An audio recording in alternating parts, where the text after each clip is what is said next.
की बर्फीली जमीन पर जिस तरह से अचानक सैन्य हलचल तेज हुई है, उसने पूरी दुनिया की धड़कनें एक साथ बढ़ा दी हैं और वॉशिंगटन से लेकर ब्रसेल्स तक हर सत्ता केंद्र में बेचैनी साफ महसूस की जा सकती है, क्योंकि बीते कुछ ही घंटों में हालात उस मोड़ पर पहुंच चुके हैं जहां कूटनीति के शब्द पीछे छूटते दिख रहे हैं और ताकत की भाषा खुलकर सामने आ रही है। अमेरिका की बढ़ती दखलंदाजी और डोनाल्ड ट्रंप की आक्रामक रणनीतियों ने यूरोप को उस स्थिति में ला खड़ा किया है जहां अब चुप रहना उनके लिए नामुमकिन होता जा रहा है। ट्रंप ने जिस अंदाज में यूरोप के कई देशों पर आर्थिक दबाव बढ़ाने का ऐलान किया और टैरिफ को 10% से सीधा 25% तक ले जाने की चेतावनी दी, उसने यूरोपीय बाजारों को झकझोर दिया। लेकिन असली तूफान तब दिखाई दिया जब ग्रीनलैंड में अमेरिकी सैन्य टुकड़ियां खुले तौर पर उतरती नजर आईं और यूरोपीय सेनाओं के सामने सीधी चुनौती बनकर खड़ी हो गई। यह सिर्फ एक सैन्य तैनाती नहीं थी, बल्कि एक ऐसा संकेत था जिसे यूरोप ने अपने अस्तित्व के लिए खतरे के रूप में देखा। फ्रांस और जर्मनी जैसे देशों ने पहली बार सार्वजनिक रूप से यह कहना शुरू कर दिया कि नाटो के भीतर अमेरिका की भूमिका अब स्वीकार्य नहीं रह गई है और गठबंधन के भीतर जो दरार अब तक बंद कमरों में फुसफुसाहट थी, वह अचानक पूरी दुनिया के सामने खुलकर आ गई। हालात इतने बिगड़ चुके हैं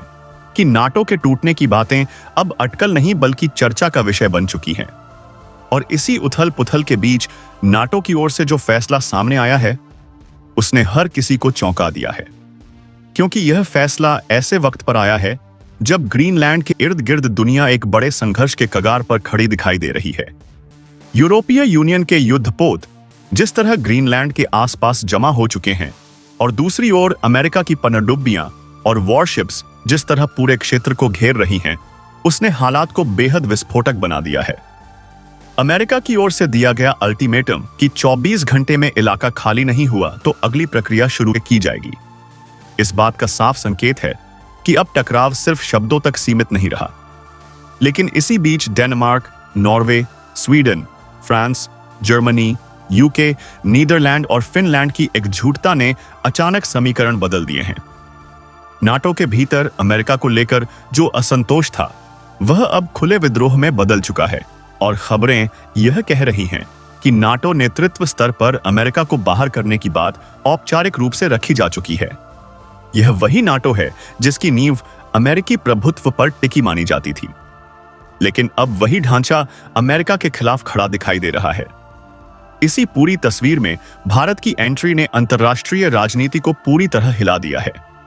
क्योंकि ग्रीनलैंड को लेकर जब डेनमार्क ने भारत से मदद की अपील की थी, तब नई दिल्ली की ओर से कोई तत्काल प्रतिक्रिया नहीं आई थी, जिससे यह माना जा रहा था कि भारत फिलहाल दूरी बनाए रखेगा। रूस की नॉर्दर्न कमांड को लेकर भी अटकलें थी कि वह किसी बड़े कदम की तैयारी में है। लेकिन जब नाटो की ओर से भारत को लेकर अचानक बड़ा फैसला सामने आया, तो पूरी दुनिया की निगाहें नई दिल्ली पर टिक गईं। खबरों के मुताबिक नाटो ने भारत की भागीदारी को लेकर ऐसा प्रस्ताव पास किया है जिसने पारंपरिक सत्ता संतुलन को उलट दिया है। बताया जा रहा है कि अमेरिका को नाटो से बाहर करने की प्रक्रिया के साथ साथ भारत को नाटो में शामिल करने के लिए वोटिंग कराई गई और भारी बहुमत भारत के पक्ष में गया। इतना ही नहीं, नाटो की सर्वोच्च भूमिका को लेकर भी भारत का नाम सामने आना शुरू हो गया है। यह वही ओहदा है जिसे अब तक अमेरिका की पहचान माना जाता था और इसी बीच नॉर्वे, स्वीडन और फिनलैंड के सहयोग से भारत की मौजूदगी ग्रीनलैंड की धरती पर दिखाई देने लगी है। भारतीय सैन्य गतिविधियों की खबरों ने यह साफ कर दिया है कि अब यह मामला सिर्फ यूरोप बनाम अमेरिका नहीं रहा, बल्कि एक वैश्विक शक्ति संतुलन की लड़ाई बन चुका है। व्हाइट हाउस से लेकर अमेरिकी संसद तक हलचल तेज है, क्योंकि माना जा रहा है कि भारत की इस संभावित भूमिका ने अमेरिका की रणनीति को कमजोर कर दिया है। एक तरफ भारत खुद अमेरिका के लिए एक बड़ी चुनौती के रूप में देखा जा रहा था, और अब जब भारत के साथ रूस की गतिविधियां भी सक्रिय होती दिख रही हैं, तो यह संकट और गहरा हो गया है। ग्रीनलैंड की भौगोलिक स्थिति, वहां की सामरिक अहमियत और वैश्विक व्यापार मार्गों पर इसके प्रभाव ने इसे दुनिया के सबसे संवेदनशील क्षेत्रों में बदल दिया है, और अब हर बड़ा खिलाड़ी यहां अपनी ताकत आजमाने को तैयार दिखाई दे रहा है। यूरोपीय देशों को यह एहसास हो चुका है कि अमेरिका के साथ चलते चलते उनकी आर्थिक और रणनीतिक स्वतंत्रता लगातार सिमटती गई है और ट्रंप की नीतियों ने उस असंतोष को विस्फोट में बदल दिया है। यही वजह है कि जो देश कभी अमेरिका के सबसे भरोसेमंद साझेदार माने जाते थे, वही अब उसके खिलाफ खुलकर खड़े दिखाई दे रहे हैं और भारत को एक ऐसे संतुलनकारी शक्ति के रूप में देखा जा रहा है जो न सिर्फ आर्थिक रूप से बल्कि सैन्य और कूटनीतिक रूप से भी हालात को बदल सकता है। नाटो के भीतर जो फूट सामने आई है वह सिर्फ एक गठबंधन का संकट नहीं बल्कि उस विश्व व्यवस्था का संकेत है जो अब नए केंद्रों की तलाश में है। और इसी उथल पुथल के बीच यह सवाल सबसे ज्यादा गूंज रहा है, भूमिका को स्वीकार करेगा और करता है तो इसका असर पूरी दुनिया पर किस तरह पड़ेगा, क्योंकि ग्रीनलैंड की बर्फीली जमीन पर जो कदम आज उठाए जा रहे हैं वह आने वाले समय की वैश्विक राजनीति की दिशा तय कर सकते हैं। ग्रीनलैंड को लेकर जिस तरह से वैश्विक शक्ति संतुलन अचानक हिल चुका है, उसने अंतर्राष्ट्रीय राजनीति के हर पुराने नियम को जैसे एक ही झटके में बेकार कर दिया है, क्योंकि अब यह साफ हो चुका है कि यह सिर्फ एक द्वीप या एक सैन्य ठिकाने की लड़ाई नहीं रह गई, बल्कि पूरी विश्व व्यवस्था के नेतृत्व को लेकर खींचतान का खुला मैदान बन चुकी है। यूरोप के भीतर जो बेचैनी लंबे समय से दबे स्वर में थी, वह अब खुले फैसलों में बदलती दिखाई दे रही है। और नाटो के गलियारों में जिस तरह की गतिविधियां तेज हुई हैं, उसने यह संकेत दे दिया है कि आने वाले घंटों में ऐसे फैसले लिए जा सकते हैं जो दशकों पुरानी संधियों को इतिहास बना देंगे। अमेरिका को लेकर जो अविश्वास पैदा हुआ है वह सिर्फ ट्रंप की नीतियों तक सीमित नहीं रहा, बल्कि अब अमेरिकी नेतृत्व की विश्वसनीयता पर ही सवाल उठने लगे हैं। यूरोपीय देशों को यह लगने लगा है कि हर संकट में अमेरिका अपने फायदे को प्राथमिकता देता है और बाकी सहयोगियों को आर्थिक और सामरिक दबाव में झोंक देता है। ग्रीनलैंड के मामले में भी यही धारणा और गहरी हो गई है, क्योंकि जिस तरह से अमेरिकी सेना ने बिना व्यापक सहमति के इलाके में अपनी मौजूदगी बढ़ाई, वह यूरोप के लिए सीधी चुनौती जैसा था। इसी कारण फ्रांस और जर्मनी के सुर अचानक और तीखे हो गए और उन्होंने यह स्पष्ट कर दिया कि अब नाटो के भीतर अमेरिका का दबदबा स्वीकार करना उनके लिए संभव नहीं है। यह वही फ्रांस और जर्मनी है जिन्होंने दशकों तक नाटो की रीढ़ को मजबूती दी थी, लेकिन अब वही देश इस गठबंधन के भविष्य को नए सिरे से परिभाषित करने पर उतर आए हैं। इसी दौरान नाटो के भीतर हुई बैठकों में जिस तरह से अमेरिका को लेकर असाधारण टिप्पणियां सामने आईं, उन्होंने यह संकेत दे दिया कि मामला सिर्फ असंतोष तक सीमित नहीं रहा बल्कि निर्णायक मोड़ पर पहुंच चुका है। और इसी उथल पुथल के बीच भारत का नाम जिस तरह से केंद्र में आया, उसने पूरी दुनिया को चौंका दिया, क्योंकि भारत अब तक ऐसे सैन्य गठबंधनों से रणनीतिक दूरी बनाए रखने के लिए जाना जाता रहा है। लेकिन मौजूदा हालात ने भारत को एक ऐसे विकल्प के रूप में पेश कर दिया है जिसे नजरअंदाज करना यूरोप के लिए संभव नहीं रह गया। डेनमार्क की ओर से भारत से फिर से संपर्क किया जाना और ग्रीनलैंड को लेकर सहयोग की अपील यह दिखाती है कि यूरोप अब भारत को सिर्फ एक उभरती अर्थव्यवस्था नहीं बल्कि एक निर्णायक सामरिक शक्ति के रूप में देखने लगा है। खबरें यह भी कह रही हैं कि नाटो के भीतर भारत की भूमिका को लेकर हुई वोटिंग केवल औपचारिकता नहीं थी, बल्कि इसके पीछे गहरी रणनीतिक सोच काम कर रही थी, क्योंकि अमेरिका के बाहर जाने की स्थिति में नाटो को एक ऐसे नेतृत्व की जरूरत है जो न सिर्फ सैन्य रूप से सक्षम हो बल्कि राजनीतिक रूप से भी संतुलन बना सके, और इस कसौटी पर भारत को सबसे उपयुक्त माना जा रहा है। यही वजह है कि भारत को नाटो के भीतर सर्वोच्च भूमिका देने की चर्चा अब अटकल नहीं बल्कि गंभीर प्रस्ताव के रूप में देखी जा रही है। इस बीच ग्रीनलैंड के आसपास जिस तरह से समुद्री गतिविधियां बढ़ी हैं, उसने हालात को और संवेदनशील बना दिया है। यूरोपीय युद्धपोतों की तैनाती और अमेरिकी पनडुब्बियों की आक्रामक गश्त ने पूरे इलाके को तनाव के जाल में बांध दिया है। हर रडार सिग्नल, हर सैटेलाइट मूवमेंट पर नजर रखी जा रही है और किसी भी छोटी घटना के बड़े टकराव में बदलने का खतरा मंडरा रहा है। अमेरिका की ओर से लगातार दिए जा रहे अमसमिताएं अल्टीमेटम ने यह साफ कर दिया है कि वॉशिंगटन पीछे हटने के मूड में नहीं है, लेकिन अब यूरोप भी यह संकेत दे चुका है कि वह बिना प्रतिरोध के दबाव स्वीकार नहीं करेगा। और इसी टकराव के बीच भारत की संभावित सैन्य मौजूदगी ने हालात को पूरी तरह नया मोड़ दे दिया है। माना जा रहा है कि अगर भारत सक्रिय रूप से ग्रीनलैंड के समीकरण में उतरता है तो इससे न केवल अमेरिका की रणनीति बाधित होगी, बल्कि रूस की भूमिका भी निर्णायक रूप से बदल सकती है, क्योंकि रूस भारत के साथ अपने संबंधों को रणनीतिक साझेदारी के रूप में देखता है और ऐसे में यूरोप के पक्ष में संतुलन बनाने के लिए उसके कदम तेज हो सकते हैं। यही वह बिंदु है जहां यह संकट स्थानीय नहीं बल्कि वैश्विक बन जाता है। व्हाइट हाउस के भीतर जिस तरह की चर्चाएं चल रही हैं, वह यह दिखाती हैं कि अमेरिका को अब इस बात का एहसास हो चुका है कि भारत की एंट्री इस पूरे खेल को उसके नियंत्रण से बाहर ले जा सकती है। ट्रंप की नीतियों के कारण जो पश्चिमी देश अब तक अमेरिका के साथ खड़े थे, वही अब उससे दूरी बनाने लगे हैं और यह बदलाव अमेरिका के लिए सबसे बड़ा झटका माना जा रहा है। यूरोपीय यूनियन के भीतर यह भावना गहराती जा रही है कि अगर उन्हें अपनी आर्थिक और सामरिक स्वतंत्रता बचानी है तो उन्हें अमेरिका पर निर्भरता कम करनी होगी और इस नए रास्ते पर भारत एक स्वाभाविक साझेदार के रूप में उभर रहा है।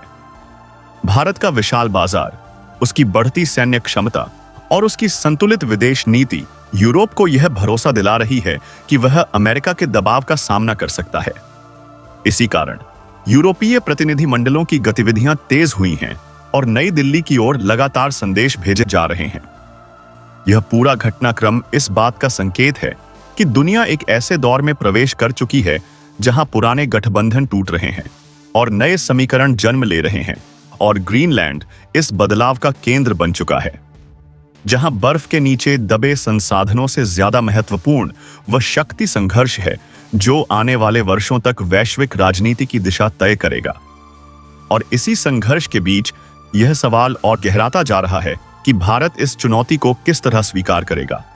और क्या वह इस नई विश्व व्यवस्था में नेतृत्व की भूमिका निभाने के लिए तैयार है, क्योंकि अब जो फैसले लिए जा रहे हैं वे सिर्फ आज के लिए नहीं बल्कि आने वाली पीढ़ियों के लिए इतिहास लिखने वाले साबित हो सकते हैं। ग्रीनलैंड के आसमान के नीचे इस वक्त जो खामोशी दिखाई दे रही है वह असल में तूफान से पहले की सन्नाटे जैसी है, क्योंकि जमीन पर जितनी ठंड है उससे कहीं ज्यादा ठंडक अब कूटनीतिक रिश्तों में उतर चुकी है और हर बड़ा देश अपने अगले कदम को लेकर बेहद सतर्क हो गया है। नाटो के भीतर अमेरिका को लेकर जो निर्णायक मोड़ आया है उसने दशकों पुरानी सैन्य राजनीति को उलट कर रख दिया है और अब यह साफ महसूस किया जा सकता है कि वॉशिंगटन पहली बार खुद को अकेला पड़ता हुआ देख रहा है। डोनाल्ड ट्रंप के इर्द गिर्द जिस तरह से सलाहकारों की आपात बैठकें हो रही हैं और व्हाइट हाउस के भीतर लगातार रणनीति बदली जा रही है, उससे यह संकेत मिल रहा है कि अमेरिका को अंदाजा हो चुका है कि यह संकट उसके नियंत्रण से फिसलता जा रहा है। वहीं दूसरी तरफ यूरोप के भीतर एक अलग ही आत्मविश्वास दिखाई देने लगा है, क्योंकि फ्रांस, जर्मनी और उनके साथ खड़े देशों को अब यह भरोसा हो चला है कि अमेरिका के बिना भी वे सामूहिक रूप से फैसले लेने की स्थिति में आ चुके हैं। ग्रीनलैंड के आसपास यूरोपीय युद्धपोतों की मौजूदगी अब सिर्फ प्रतीकात्मक नहीं रही बल्कि एक स्पष्ट संदेश बन गई है कि यह क्षेत्र अब एक तरफा दबाव में नहीं झुकेगा। इसी बीच नाटो के अंदर भारत को लेकर जो चर्चाएं तेज हुई हैं, उन्होंने पूरी अंतर्राष्ट्रीय राजनीति को नए सवालों के सामने खड़ा कर दिया है, क्योंकि भारत का नाम अब केवल सहयोगी के रूप में नहीं बल्कि संभावित नेतृत्वकर्ता के रूप में लिया जाने लगा है। यह वही भारत है जो अब तक गुट निरपेक्षता और संतुलित कूटनीति के लिए जाना जाता रहा है, लेकिन मौजूदा हालात ने उसे ऐसी जगह ला खड़ा किया है जहां हर पक्ष उसकी ओर उम्मीद भरी नजरों से आंसू देख रहा है। डेनमार्क की बेचैनी अब खुलकर सामने आ चुकी है, क्योंकि ग्रीनलैंड को लेकर उस पर जिस तरह का दबाव बना है वह उसके अकेले बस की बात नहीं रह गई और इसी कारण भारत से संपर्क बढ़ाया गया है। यूरोप के कई देशों का यह मानना है कि अगर भारत इस पूरे घटनाक्रम में सक्रिय भूमिका निभाता है तो अमेरिका की आक्रामक रणनीति को रोका जा सकता है। यही वजह है कि नॉर्वे, स्वीडन और फिनलैंड के साथ भारत के नाम को जोड़कर ग्रीनलैंड में नई गतिविधियों की खबरें सामने आने लगी हैं। इन खबरों ने अमेरिका की चिंता और बढ़ा दी है, क्योंकि उसे यह एहसास हो रहा है कि अब मामला सिर्फ यूरोप बनाम अमेरिका नहीं रहा, बल्कि एक ऐसे त्रिकोण की शक्ल ले चुका है जिसमें भारत और रूस दोनों की भूमिका निर्णायक हो सकती है। रूस की नॉर्दर्न कमांड को लेकर जिस तरह की हलचल देखी जा रही है, उसने इस संकट को और गहरा बना दिया है। भले ही आधिकारिक तौर पर कोई बड़ा ऐलान न किया गया हो, लेकिन संकेत साफ हैं कि मॉस्को इस पूरे घटनाक्रम पर कड़ी नजर रखे हुए है और भारत की किसी भी सक्रिय भूमिका के साथ उसका रुख बदल सकता है।